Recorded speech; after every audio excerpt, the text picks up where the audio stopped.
Hello, ladies and gentlemen. Welcome to today's webinar. We are joined by the wonderful Justin here from ApprovalMax. Justin, how are you today, mate? Oh, I'm really good. Thanks, Trent. How are you? Yeah, very good. Thank you. Good to be joining you on a great session for our first class franchisees today. And I can see you all piling into the session. It's good to see you this afternoon. I hope you're all well. Let's get this chat unlocked. Everyone can chat with everyone. All right. So for those of you that are here, feel free to write into the chat and just let me know you can see Justin and his amazingly bright green background. And you can see myself. And if we do all those things, we can get started and make sure that you're all here and hearing us okay. Don't be scared to kick us all. I can see you're all there. So, Justin, how's the weather in whereabouts? You're in Brisbane, right? Yeah, that's right. Yeah. Hot, but not Malaysia hot. It's Yeah. yeah, but it's getting pretty warm up here. So Awesome. I've got Albert saying all good in Perth. Good. Glad to hear that, Albert. Well done. Yeah, I'm in Sydney. Weather's good. The bright blue skies. The ocean is glistening with the sun, which I'm loving. Justin, why don't you talk us through the session today? What are we talking about? Why are we here? And what are you helping to go through?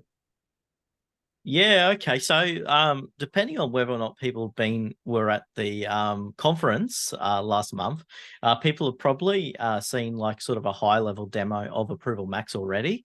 So we're thinking what we might do is a bit more of a deep dive on financial controls today and sort of talk about it first, and then I can show some things in the product how we help with financial controls. Awesome. And why don't you give everyone a bit about your background? Obviously, you said nearly 6 months with ApprovalMax, and I nearly fell off my chair. Yeah, it's Because been that's happening quickly. yeah. So my background is like going back years. I did a Bachelor of Business in accounting.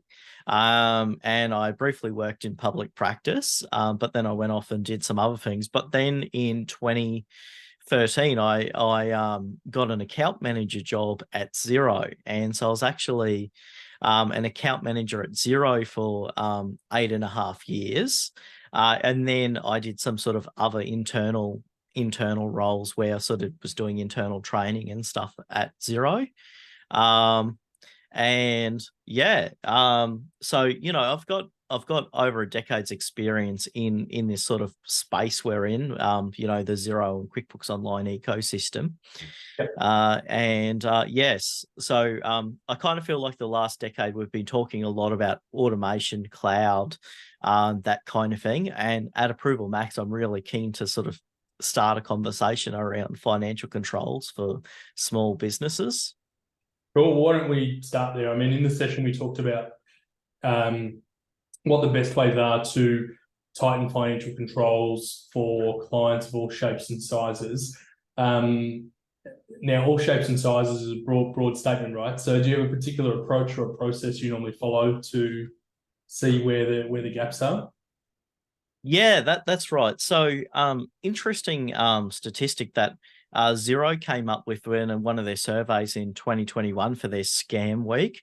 They found that one in five small businesses were falling victim of invoice fraud, but the real like ones who were most susceptible to that weren't sort of the sole operators, the micro businesses, but were actually the businesses that had between 5 and 19 employees. So kind of once you get to the point where it's not possible for a single person to know every aspect of what's going on in the business, you really need some level of financial controls. And for those of us, who study this stuff at uni and did audit subjects and things, you learn about these concepts like segregation of duties, that you should be rotating responsibilities, especially when people go on vacation leave, have sort of auditable workflows and attaching source documents to things. The problem is that the user roles and just the functionality in small business software really, really aren't built to be able to do this well. So people end up using email, and they use things like Microsoft Teams and paper systems and Asana boards and all sorts of other things to kind of keep track of what's going on in their business. And unfortunately, those systems are not great. Yeah, I agree. I've seen many challenges around that. Again, I always laugh. I can't remember the name of the company. It was that billion-dollar crypto business that went under, where they were Oh, yeah. approving BTC, maybe they were approving bills in Slack with like emojis and stuff. Like, yeah, cool, that's fine. Just pay this $10,000 thing. They're also Well, there buying was their own name and stuff as well, so it was probably a bit more dodgy than that. a bit closer to home. There was a incident with one of the big four banks, and you can look it up online. But the one of the personal assistant to one of their big executives ended up stealing. Actually, I think it was in the millions of dollars. I was going to say hundreds of thousands of dollars, but I think it might have actually been in the millions of dollars from a big four bank. And and like and the way this person was able to do it is that they had a friend that was like a was a supplier to the bank for events and things, and the person who was the inside person on the bank was a personal assistant to one of their big, and that person had a delegation of authority. So that person had an enormous amount of authority just to sign off on all kinds of expenditure on behalf of this very senior executive.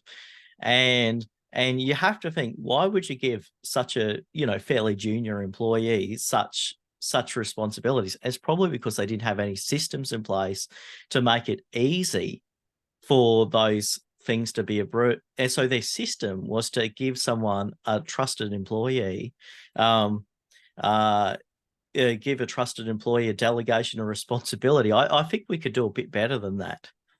Oh, I agree. I think what you're about to show us is probably going to speak right to that, I'd say.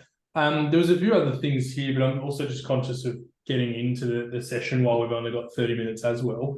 Did you want to share your screen and dive in and maybe give us an overview of how ApprovalMax goes to solve these key challenges that we've just spoken about? Yeah, absolutely. Yeah. So probably the thing that there'll be two things that I'll demo right now, which is segregation of duties and a delegation of responsibilities. I can easily show those. So I'll go on ApprovalMax.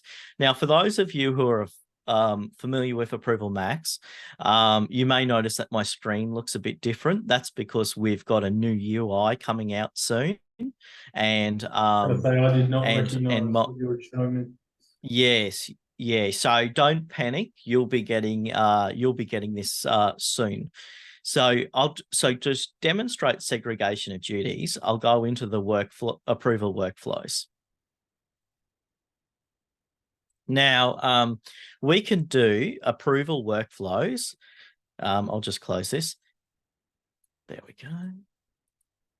We'll do approval workflows for purchase orders, for bills, for credit notes, batch payments, Airwallex batch payments, sales invoices, credit notes, and contacts.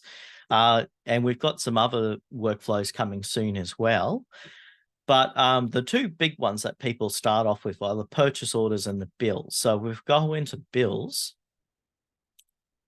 So first of all, in segregation of duties, you want to separate between the person who enters the bill and the person who approves it. So that's easy to do in ApprovalMax. So you can either have bills be approved, bills be entered in Xero and just set them to awaiting approval, and then it'll run through our approval matrix. The other way is you can give people the ability to create bills and purchase orders in ApprovalMax. And the benefit of this, they don't even need access to Xero. So that really protects the privacy of your data in Xero, because they don't need access to Xero at all. And even better, you can put in guardrails on what people can request. So you can, for example, you can prevent people from adding new contacts. So if they want to add a new contact, they have to go through an approval workflow to actually get that new vendor added to so that's another good financial control that people do. But you can do things like make tracking categories mandatory, or limit people to certain accounts, and that sort of thing. Also, if you've got Dex Prepare, we can also get the bill straight from Dex as well. Then, so that's entering the bill. Then it goes through a process of approving it. So what you really want is the person who has relevant knowledge about the bill to be the one who's approving it. So what you do is you have an approval matrix, and you can create rules. So in this case, we've created rules based on tracking category, which is region here. But let's say you want a particular manager to approve a particular supplier. Well, that's very easy to do. You could build rules based on supplier, or you could have someone doing the approvals for their team members. You could base that based on requester, and then or account. So you've got a lot of options in here. Then you then you can go into the next level. So usually what I want to do is have a tier. If it's over a certain amount, or if it's a particular account code, it needs to go to another level of manager. So for example, it might be okay for the regional manager to approve something, but let's say that the company has an overall advertising budget. Well, you might want the head of marketing to have to approve that as well. So any advertising goes straight to Sophia. But also, if it's over $1,000, it also needs the CFO sign off before going forward. So, and then finally, if it's over $10,000, we've got another tier where it has to be signed off by the general manager. So you can see here that there's multiple stages of it being approved, and you could build all kinds of rules to make sure that someone with relevant knowledge to assess that expense is the one that's approving it. Now, once you've built all these rules, let's say you're an organization that has a lot of governance requirement, we also make it easy for you to document what your approval workflow is. So we could build this report for you that that documents what all your rules and workflows are. So that's another great thing of governance that we have available. So that was segregation of duties. Now, I also said that job rotation and vacations. So I'll show that in a second. But before I go any further, did we have any questions about what I've shown so far? If anyone does have a question, you can use chat or Q&A.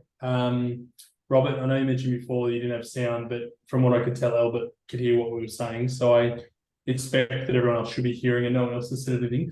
Does anyone have a question for Justin? And you can put it in the chat. Justin, what we might do is we'll keep moving, and if those questions start coming through, I'll ask them. Yeah, great. Okay, so this is one of my favorite features in the app is if you go into the user area, you can delegate responsibility. So let's say I'm going on leave next week. So I'm not going on leave, but I'm actually going to the Zero Roadshow in New Zealand for the week. So I need to delegate my responsibilities to someone. So I could delegate to Amelia. And so that's how easy it is to delegate responsibility. So if you ever read any sort of fraud cases in your local paper, and you'll often 9 out of 10 times the person went on leave, the fraudster went on leave, and someone else had to do their work, and they discovered that something wasn't right. So one easy way of detecting and even preventing fraud is by regularly rotating duties and also covering people's responsibilities when they go on leave. We also have the option, similar related to this. It's very easy if someone does leave to replace their responsibilities in the organization. So managing and updating these workflows is really, really quite simple as well. Yeah. All right. So we might I think that's that. So we could move on to the next question, I think. Sounds good. So one of the questions we're going through was how automation helps with prevention of fraud. Do you want to talk us through that from your perspective versus doing it manually? Yeah, I think the problem with doing things manually is that it's very hard to do things consistently. And then if you need to go back and check that something's been done, in the past, it's often hard to verify that things have been done. So for example, if I go into my bills that have been approved, if I go in here, I can open it in Xero, and there's actually an audit report attached to it, both in Xero and also in ApprovalMax. So when we were approving this bill, we didn't have to think about it because the workflow had already been created. It already just automatically, after it gets submitted by the requester, it goes to the person who needs to approve it. The person approves it. They get automated reminders telling them if they haven't approved it, it needs approved. So it also speeds up things in the business. But then also there's always this clear audit trail of who did what when, and you're covered. We also have sort of a related feature that that you could go back in time, and also see what a workflow was at a particular time. So I can go in here and I can go and see all the different versions and updates of the workflows that have been created in ApprovalMax. So I can so I've got a lot of records here. So it's both automated but also trackable. Just there's a few people here that I can see that may not have seen you in the Philippines, and I wonder if it's worth just trying to give a good view of like key problems or key jobs people are using ApprovalMax for. So just thinking that this could be the first time they've seen what you do. Yeah, right, okay. Yeah, so like really, any I would say ApprovalMax is relevant to any business or organization where it's sort of grown past the point where a single person knows everything that's going on in the organization, and you really need to have someone reviewing what's getting paid and reviewing what's your purchase orders before they go out, your purchase orders, bills. So like the truth is most small businesses and small organizations don't have anywhere near enough financial controls in place, and to try to put in financial controls manually, I think would be very hard. And that's why we see in these fraud cases that even very large organizations do fall victim to these frauds, because it's because the systems just don't allow both not just fraud but also even accounting mistakes as well to be detected. So what ApprovalMax, the way I see ApprovalMax, is really a scaffolding around the client's accounting system, whether it be Xero or QuickBooks Online, that gives them that financial controls that they need. And the beauty of it is that you as a partner, as a bookkeeper, can set this up for the client, and then once they're set up, it happens pretty much automatically. They don't have to think about it too much. It just gives that they made sure that those rules and those procedures are followed.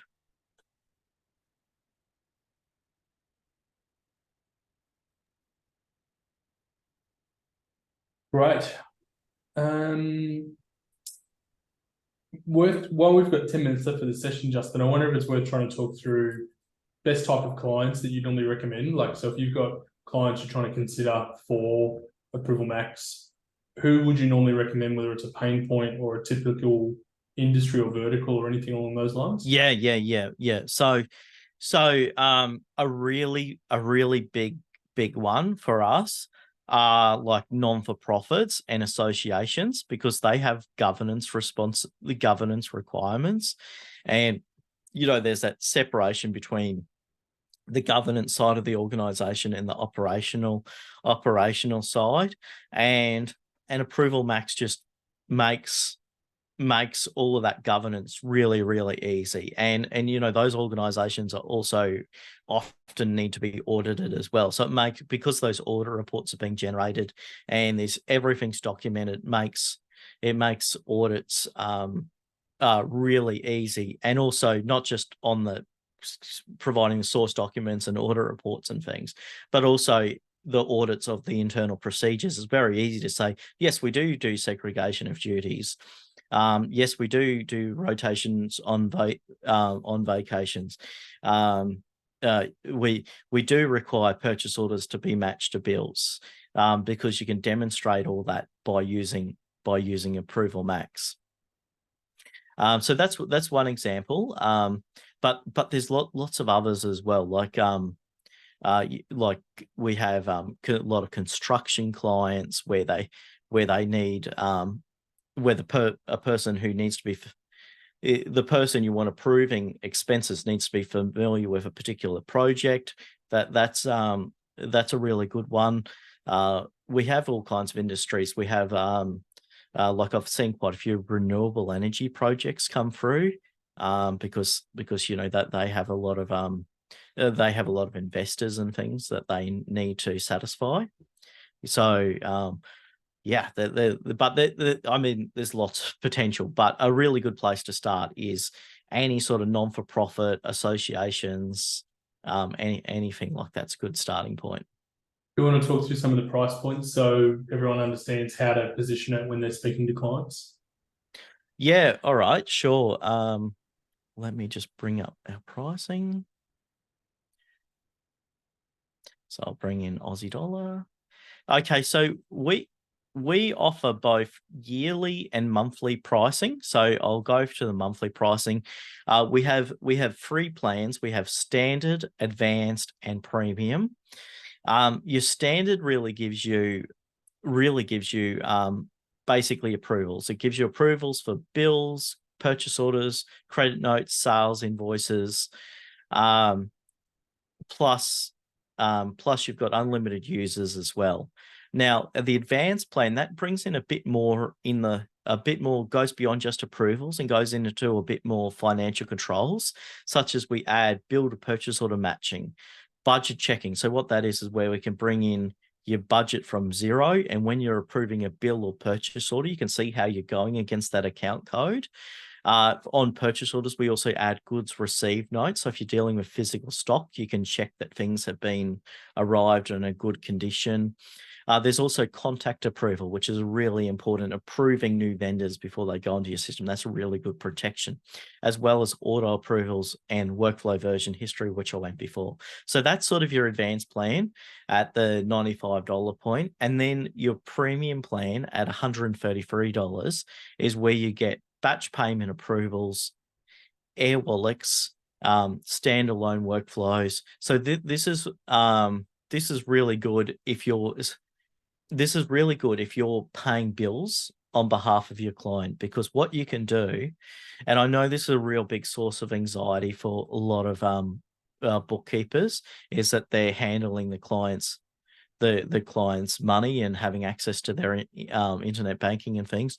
You could have a process where you're approving, where you're entering in the batch. It goes to the business owner or the manager for approval. They review it and they approve it, and then it can go back to you to upload the ABA file in the bank, and then there'll be an audit report that would cover you. And so you're putting some procedures around that process of paying bills. Yeah, so those are our 3 plans. We do also have a 20% non-for-profit discount as well, and we do volume discounting as well, because one thing ApprovalMax is really good for is is where you have a group of entities, because you can approve all your bills and in one place. So it's really, really good for handling multiple entities as well. Partner program. This is something that you've released recently and been working on? Do you want to talk through the partner program?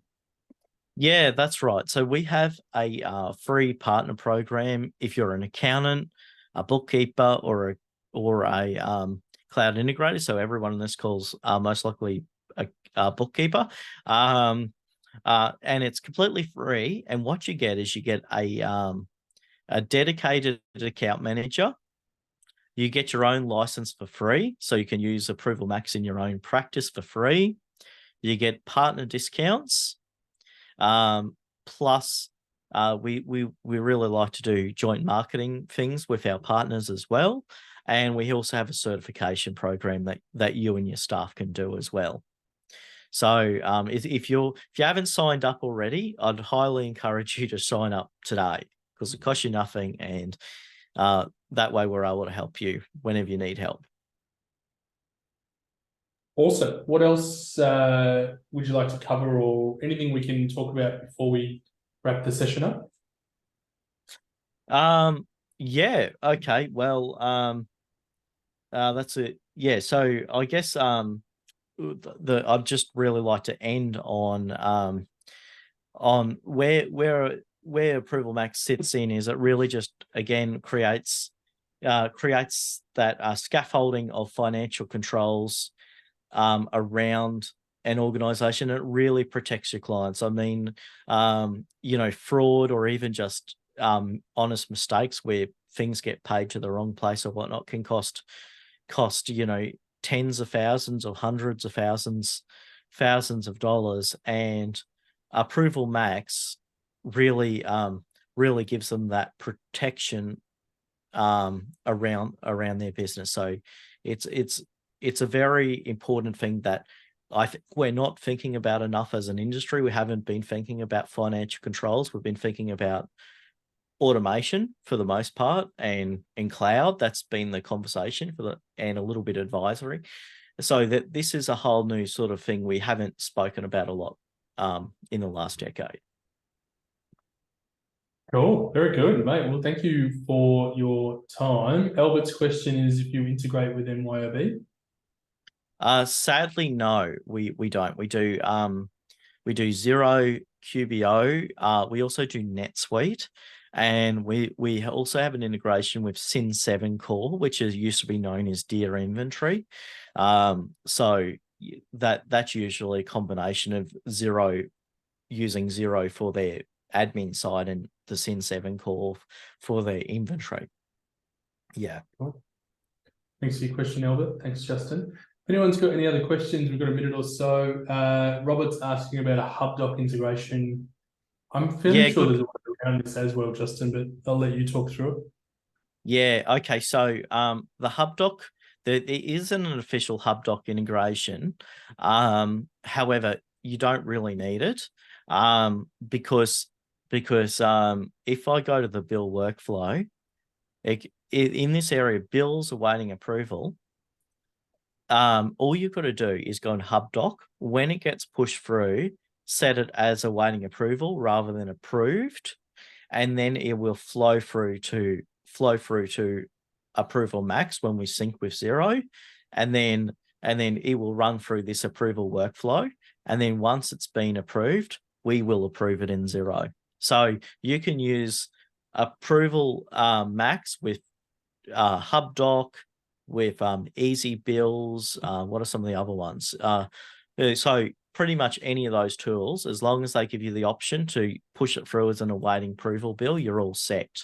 The benefit of using Dext is that it's just a little bit quicker, because the moment it gets pushed from Dext, it'll be in ApprovalMax. Whereas if you do it this way, it's when we sync, which is about every hour or so. Cool. Awesome. Very good. Well, does anyone else have any other questions? Justin, if they do have questions, how can they reach you? What's your best contact details? Yeah. I'd encourage people to add me on LinkedIn. So it's Justin Campbell on LinkedIn, and that's one way, or it's justin.campbell@approvalmax.com. That's another way. But yeah, I've been posting like little recently. I've been posting like little 2-minute long videos going. So if you want to learn more about ApprovalMax, what I'd encourage you to do is follow me on LinkedIn to watch those. And you'll see those videos come up, or we do run a weekly webinar. So if you didn't get to see the more detailed demo at in Malaysia, then feel free to jump on our weekly webinar, which was today. So it'll be next week, Thursday next week. Awesome, very good. Well, mate, thank you for your time. Thanks for giving a good run through of how ApprovalMax works. If you've got questions, as Justin said, reach out on LinkedIn, send him an email. If you've got any thoughts or feedback or anything you want to know more of, let us know. Otherwise, thanks for coming along to hang out with us this afternoon. We really appreciate it. Thank you. Thanks, Justin. See you later. Thanks. Bye. See you soon.